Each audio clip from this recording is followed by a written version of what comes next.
नमस्कार। चलिए आज आंकड़ों के लेंस से मणिपुर के कुंभी विधानसभा क्षेत्र के जनादेश को समझने की कोशिश करते हैं। यहां हमारा मकसद किसी व्यक्ति या पार्टी पर कोई टिप्पणी करना नहीं है, बल्कि डेटा के आधार पर यह समझना है कि कुंभी के मतदाता असल में क्या कह रहे हैं और एक अच्छी सरकार के लिए इसके क्या मायने हैं। तो आइए इस विश्लेषण में गहराई से उतरते हैं। तो ये है कुंभी, मणिपुर के बिष्णुपुर जिले में बसा एक इलाका।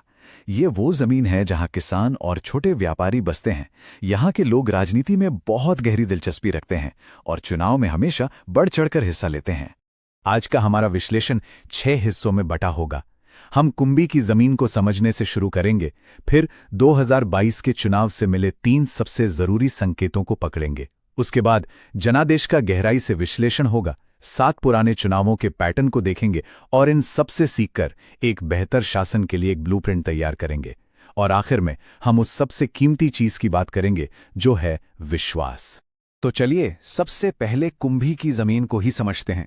यहां की राजनीति की सबसे बड़ी पहचान अगर कुछ है तो वो है लोगों की जबरदस्त भागीदारी, जो हर चुनाव में ऊंचे वोटिंग प्रतिशत के तौर पर हमें दिखाई देती है।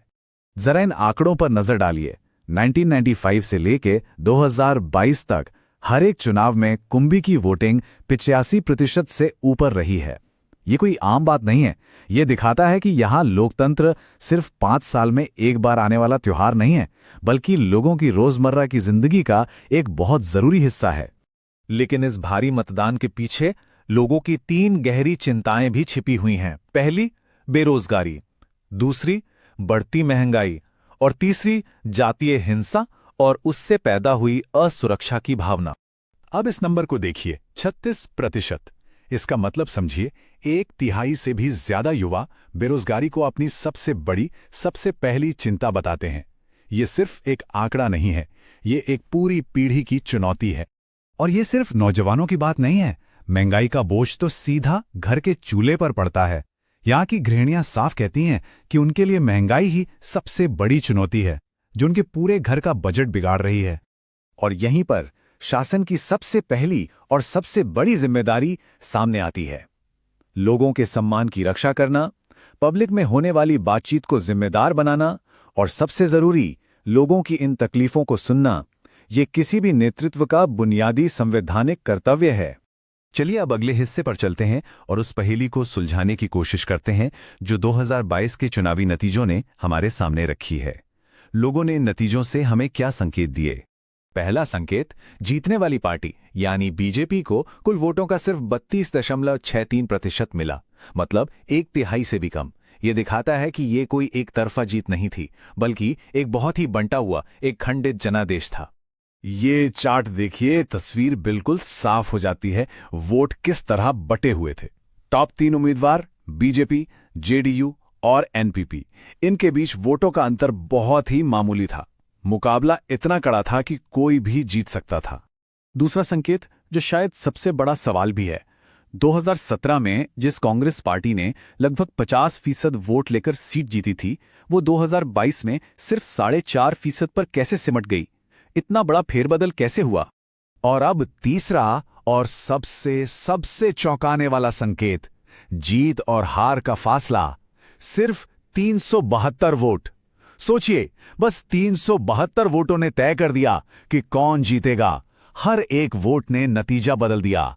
तो सवाल यह उठता है कि ये ऐसा हुआ कैसे? चलिए अब इस जनादेश की थोड़ी और चीरफाड़ करते हैं।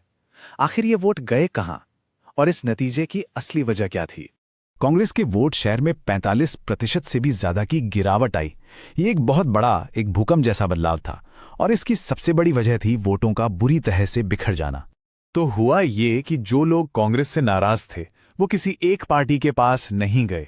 सरकार के खिलाफ जो वोट था वो एक जगह इकट्ठा होने के बजाय एनपीपी और जेडीयू जैसी पार्टियों में बुरी तरह बंट गया और इसी बिखराव ने बीजेपी को जीतने का मौका दे दिया।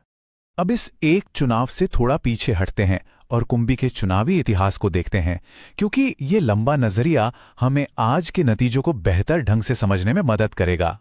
देखिए कुंभी की कहानी कितनी दिलचस्प है। एक लंबा दौर था जब यहां वामपंथ यानी सीपीआई का दबदबा था, फिर कांग्रेस का उदय हुआ और अब 2022 में पहली बार बीजेपी ने यहां से जीत हासिल की। इससे एक बात तो साफ है, ये क्षेत्र किसी एक पार्टी का गढ़ नहीं है। तो इस इतिहास से हमें 3 सीधी साधी बातें सीखने को मिलती हैं।